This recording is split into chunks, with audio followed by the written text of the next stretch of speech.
Урматтуулар саламатсыздарбы? Бүгүн ошо мастер-класс мындай кичинекей панелдорго арналат.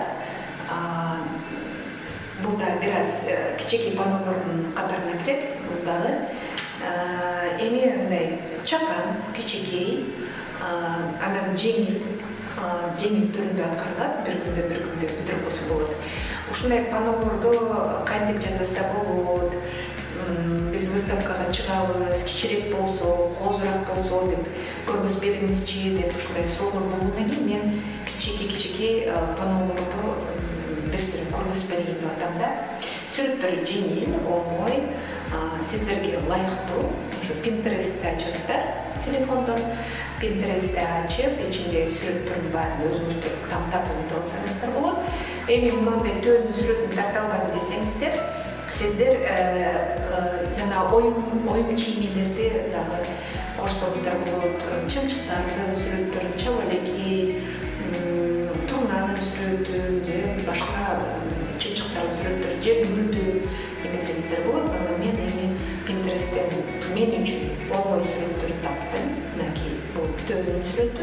Бул эми эки кыз композициясы ушундай.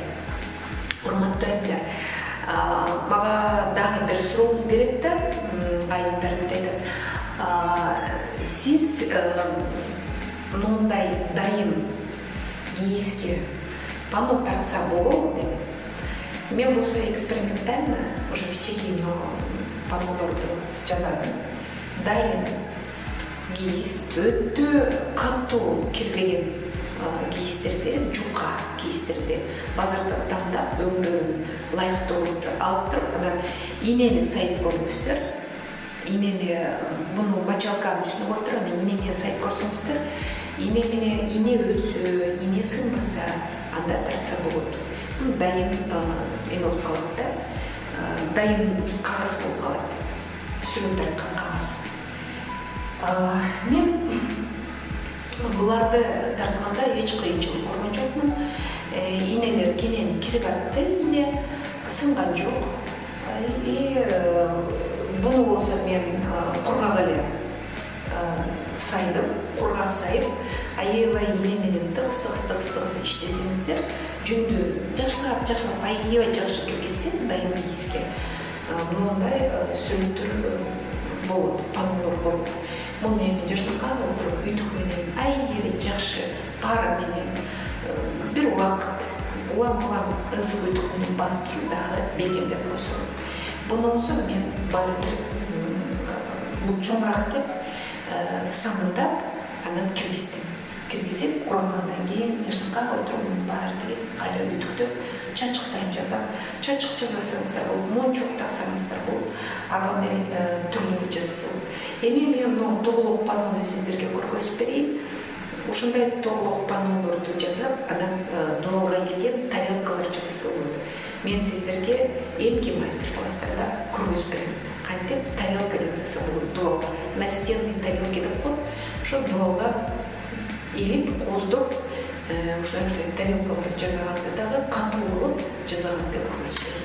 Азырынча ушундай майда кичинекей паннолорду жасаганды үйрөнөбүз.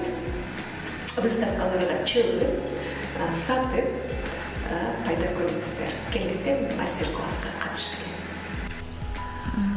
кийизди кезип, сүрөтүн тартып, четтеринде оймо чиймелери менен эметсе болот. Мынакей мен сиздерге жаңы эле айтып бергеме, дайын кийиздин үстүнө акырын ине менен ошо сүрөттү тартып беребиз.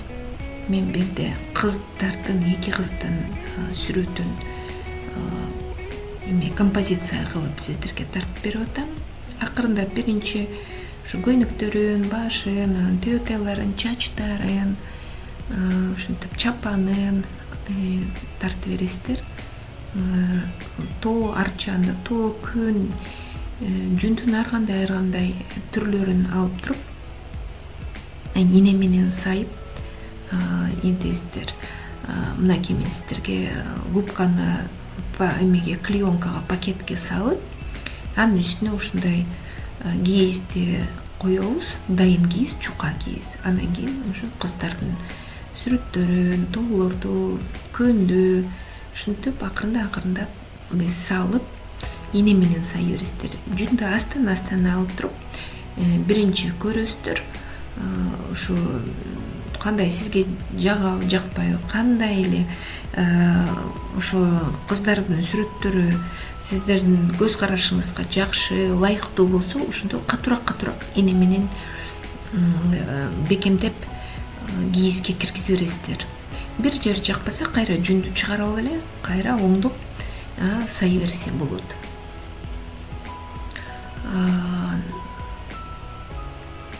Мындай караганда ушу ине менен сүрөт тарткан оңой эле да, баштап көрүш керек.